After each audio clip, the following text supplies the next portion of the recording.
UPSC में extra attempt की मांग को लेकर यूपीएससी के जो अभ्यर्थी हैं लंबे समय से आंदोलन कर रहे थे। इन पर लाठीचार्ज हुआ था। अब ये दोबारा फिर से मंडी हाउस से जंतर मंतर तक मार्च करना चाह रहे थे, लेकिन यहाँ पर सिक्योरिटी की वजह से को मार्च नहीं करने दिया गया। सबसे पहले हम आपको दिखाते हैं किस तरह की मंडी हाउस पर कैसी सिक्योरिटी लगा दी गई। आप देखेंगे हर तरफ आपको देखेंगे सिर्फ और सिर्फ सुरक्षा के लिए यहाँ पर देखिए जवान तैनात है, चाहे वो दिल्ली पुलिस हो या फिर सीआरपीएफ की टीम, सभी यहाँ पर पहुँच चुके हैं ताकि ये जो मार्च करना चाह रहे थे मार्च इनको रोकने के लिए। छात्रों का कहना है कि हम मार्च के लिए हमने पहले ही बोला था, लेकिन हमसे कहा गया कि अब ज़्यादा लोग यहाँ पर इकट्ठे नहीं हो सकते, इसलिए हमने यहाँ पर कोशिश की है कि ज़्यादा से ज़्यादा लोग पहुँचकर हम अपनी बात रखें ताकि ये हमारी जो बात है वो दूर तक जाए। बात सिर्फ इतनी है कि इनको जो एक्स्ट्रा अटेम्प्ट दिए जाएँ, इस मांग को लेकर लंबे समय से आंदोलन हो रहा है, लेकिन इनका कहना है कि हमारी कोई भी नहीं सुन रहा। आप अपना नाम बताइएगा। सुभाष ठाकुर मेरा नाम है, मैं मुजफ्फरपुर बिहार से आया हूँ। कब से आपका ये आंदोलन चल रहा है? ये मैडम 2020 से ही चल रहा है। फर्स्ट वेव जब आया था कोविड का, उसके बाद से ही हम लोग प्रयासरत हैं कि सरकार हमें कोविड कंपनसेटरी अटेम्प्ट दे। लेकिन 2021 में उससे बड़ी वेव आई जिसने और ज़्यादा नुकसान पहुँचाया छात्रों को। तो सरकार ने अलग अलग जगह रिलैक्सेशन दे दिया है। हम केवल यूपीएससी के छात्र ही अब तक राहत से अछूते हैं। तो हम लोगों ने ओल्ड राजेंद्र नगर में भी आंदोलन किया था, लेकिन पुलिस ने वहाँ से हमको हटा दिया। खैर पुलिस के लोगों से हमारी कोई वो नहीं है, सारे पुलिस वाले हमारे साथ हैं, लेकिन जब इनकी भी अपनी ड्यूटी है, ऊपर से जब आला अधिकारियों का आदेश होगा उसको मानना है। तो आज हम लोग एक शांतिपूर्वक पैदल मार्च निकालने वाले थे यहाँ से मंडी हाउस से जंतर मंतर तक, लेकिन यहाँ गोल चक्कर के पास ही हम लोगों को रोक दिया गया है। लेकिन हमको इससे कोई नाराज़गी नहीं, नाराज़गी हमारी सरकार से है, क्योंकि ये लोग भी सरकार के आदेश को ही मानने के लिए बाध्य है। सरकार से नाराज़गी है कि 2020 से हम लोग लगातार 20 प्रोटेस्ट कर चुके हैं इसके लिए, लेकिन सरकार हमारी बात नहीं सुन रही है। इसलिए नहीं सुन रही है कि अभी हम लोग शांतिपूर्वक तरीके ही अपना रहे हैं। ये सरकार हो हल्ला की भाषा समझती है। अग्निवीरों ने उत्पात मचाया, ट्रेनों को जलाया, सरकार 2 दिन में घुटने पर आ गई। लेकिन हम चूंकि संविधान को पढ़े हैं, हम जानते हैं कि ये हमारी जो संपत्ति है, हमारे देश की संपत्ति हमारी संपत्ति है। सरकार इसको कमजोरी के तौर पर लेती है। तो मैं सरकार को यहाँ से आगाह करना चाहता हूँ कि अब हमारे पास खोने के लिए कुछ नहीं है। धैर्य की भी अपनी एक सीमा होती है। अगर किसी व्यक्ति के अंदर से डर खत्म हो गया तो फिर वो कुछ भी कर सकता है। तो हम भी आगे पूरे भारत के छात्रों को जोड़ने की कोशिश कर रहे हैं। हम जनवरी में बहुत बड़ा आंदोलन करेंगे। सरकार को फिर रोकना मुश्किल होगा। सरकार हमें हल्के में न ले। अभी आपके कितने अटेम्प्ट हो चुके हैं और आपको एक्स्ट्रा अटेम्प्ट की मांग क्यों है? मेरे 4 अटेम्प्ट हो चुके हैं और मेरे पास मतलब अटेम्प्ट तो बचा है, लेकिन मैं एज बार्ड हो गया हूँ। कोविड में 2021 में मेरा लास्ट अटेम्प्ट था और वो पूरी तरीके से कोरोना महामारी की भेंट चढ़ गया। उसे मैं दे नहीं पाया पूरी तैयारी के साथ, क्योंकि उस समय मैं खुद 1 महीना पहले मैं और मेरा पूरा परिवार इससे इन्फेक्टेड था।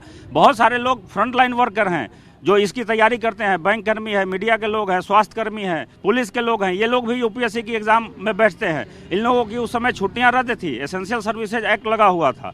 तो सरकार अलग अलग जगह पर राहत पहुंचा दी है, लेकिन यूपीएससी के छात्रों के साथ अभी एसएससी जीडी में 3 साल का रिलैक्सेशन दिया गया है। जो सेम मंत्रालय है, सेम डिपार्टमेंट है जो यूपीएससी को हैंडल करती है, DOPT, department of personal and training. तो फिर हमारे लिए तो संसद की समिति भी कह रही है कि इन छात्रों को एक्स्ट्रा अटेम्प्ट और एज रिलैक्सेशन मिलना चाहिए। सुप्रीम कोर्ट अपने 2 फैसले में कह चुका है कि इन छात्रों को मिलना चाहिए, सरकार लेलिएंट व्यू रखे। 150 से ज़्यादा सांसदों ने प्रधानमंत्री जी को चिट्ठियां लिखी हैं। लोकतंत्र से कोई जवाब आया? कोई सरकार की तरफ से कोई जवाब, कोई कम्युनिकेशन नहीं होता है हमारे साथ सरकार का। अभी हम लोगों ने ओल्ड राजेंद्र नगर में भी आंदोलन किया, लेकिन सरकार की तरफ से अभी तक कोई संवाद नहीं किया जा रहा है। तो हम कैसे माने कि हमारी बात, हमारी मतलब जो मांग है उस पर वहाँ चर्चा हो रही है। इसलिए हम लोग आज 500 लोग आने वाले थे इस पैदल मार्च में, लेकिन पुलिस के आला अधिकारी से कल बात हुई थी। उन्होंने कहा था कि नहीं, आप सांकेतिक एक 20-25 लोग आकर के एक सांकेतिक मार्च आप निकाल लीजिए। तो हम लोगों ने ज़्यादा बच्चों को आ जाने के लिए नहीं, ज़्यादा लोग आते तो लॉ एंड ऑर्डर की स्थिति उत्पन्न होती। तो हम लोग खुद पढ़े लिखे लोग हैं, हम सीआरपीसी जानते हैं, आईपीसी जानते हैं, कॉन्स्टिट्यूशन जानते हैं। तो पुलिस के आला अधिकारी ने जो बात कही हम उसको मान लिए कि नहीं, हम सांकेतिक करेंगे। सारे पुलिस के लोग हमारे साथ हैं। हमारी बस शिकायत केवल सरकार से है। आप भी अपना नाम बताइए। और आपके इस आंदोलन में डॉक्टर्स भी बहुत सारे शामिल थे, वो लोग आज क्या वो लोग पीछे हट गए हैं? नहीं मैम, पीछे कोई नहीं हटा है। उनकी ड्यूटीज़ होती है, वो अपनी ड्यूटीज़ छोड़ के आते हैं। कोविड के समय भी सरकार ने तो उन पे फूल बरसाए। उन्होंने अपनी जो सर्वस्व सेवा है देश को दी। मेरा नाम गौरव है, मैं बिहार से आता हूँ मैम। तो डॉक्टर्स की जब देश को ज़रूरत थी तो डॉक्टर्स ने देश का साथ दिया। बहुत ये एग्ज़ाम ऐसा एग्ज़ाम है ना, इसको कहते हैं कि हर तबके का बच्चा जो होता है यूपीएससी की तैयारी, बहुत सारे पुलिसमैन थे, कोई सब इंस्पेक्टर है, उसका भी चाहत होता है कि मैं भी आईपीएस बनूं। वो कोविड के समय में अपना सर्वस्व दे रहे थे। सरकार के एसेंशियल सर्विसेज एक्ट लगा हुआ था, कोई छुट्टी नहीं ले सकता था। ऐसे में सर्वस्व प्रदर्शन कर पाना, ये एक सरकार का सोचना कि सबको एक समान अवसर मिला, ये गलत बात है। जिसके घर में मौत हुई, मेरे पिताजी का निधन हुआ एग्जाम से 1 महीने पहले, अगर सरकार कहे कि आपके लिए समान सिचुएशन था, ये गलत है। मेरे दोस्त के मेरे यहाँ पे भाई हैं, उनके छोटे भाई का निधन हुआ जो खुद कोविड पीड़ित था, कहना कि सिचुएशन सबके लिए समान था, ये गलत बात है। बात होती है इक्विटी और पैरिटी की। आप रिजर्वेशन क्यों देते हैं? आप जो नीचे तबके के लोग हैं उनको आप इक्वल पायदान पे लाना चाहते हैं, तो हमारे जैसे लोग जिनके घर में मौत हुई, क्या आपको आपकी सरकार की ये नीति नहीं होनी चाहिए कि उनको इक्वल पायदान पे लाना चाहिए? क्या हम जिनके घर में मौतें हुई, क्या उनके लिए सिचुएशन समान था? क्या वो अपना बेस्ट दे पाते? कोविड ने उनको हमारे सपने को चकनाचूर किया है। सरकार से हम 2 साल से मांग कर रहे हैं, हर एमपी के पास जाते, संवेदना तो दिखती है, लेकिन शायद वो संवेदना फिर लिखित तौर पे नहीं आता। हमारे लिए संवेदना बस संवेदना बन के ही रह जाती है, लिप सर्विस होता है हम लोगों के लिए। हम सब ने देखा ये लोकतंत्र है, लेकिन शायद ये लोकतंत्र एक भीड़ तंत्र में बदल चुका है। जब भीड़ की भाषा सुनते हैं वो लोग, आते हैं, हल्ला गुल्ला करते हैं, अपनी संपत्ति का नुकसान करते, तब तो सरकार सचेत हो जाती है। हम जैसे लोग, पढ़े लिखे लोग, जब सड़कों पे आके आपको हर माध्यम से आपके कॉन्स्टिट्यूशनल मीन से अपनी बातें पहुंचाना चाहते हैं, आपके कानों पे जू नहीं रेंगती है। आप भी अपना नाम बताइए, कितना लंबा ये आंदोलन चलेगा अब? मेरा नाम अजनाथ केदार है। अभी हम रिसेंटली ओल्ड राजेंद्र नगर में पीसफुल प्रोटेस्ट किए थे। तो दिक्कत ये है कि सरकार से कुछ भी नहीं आ रहा है, न्योता नहीं आ रहा है, बात भी नहीं सुनी जा रही है। सुप्रीम कोर्ट में हम गए थे, डिपार्टमेंट स्टैंडिंग कमेटी का रिपोर्ट भी आया था, सब ने बोला है कि इनके साथ नरमाई से पेश आएगा, इनको अटेम्प्ट दे दीजिएगा, मगर दिक्कत वही हो रही है कि किसी भी हाल में हमारी बात ही नहीं सुनी जा रही है। बात यह है कि हमें हर बार छात्रों का कहा जाता है कि आप कॉन्स्टिट्यूशनल तरीके से बात करिए। कॉन्स्टिट्यूशनल तरीका कौन सा होता है? प्रोटेस्ट में यहाँ 18 बार जंतर मंतर पे प्रोटेस्ट किया, not a single time they have addressed us. Okay, अभी हम रास्ते पे बैठ गए, वहाँ भी बोलते हैं कि नहीं नहीं यहाँ बैठने में लॉ एंड ऑर्डर का इशू हो जाएगा। अभी मार्च कर रहे तो यहाँ सुप्रीम कोर्ट का ऑर्डर है कि रैली नहीं निकाल सकते। हम करें तो क्या करें?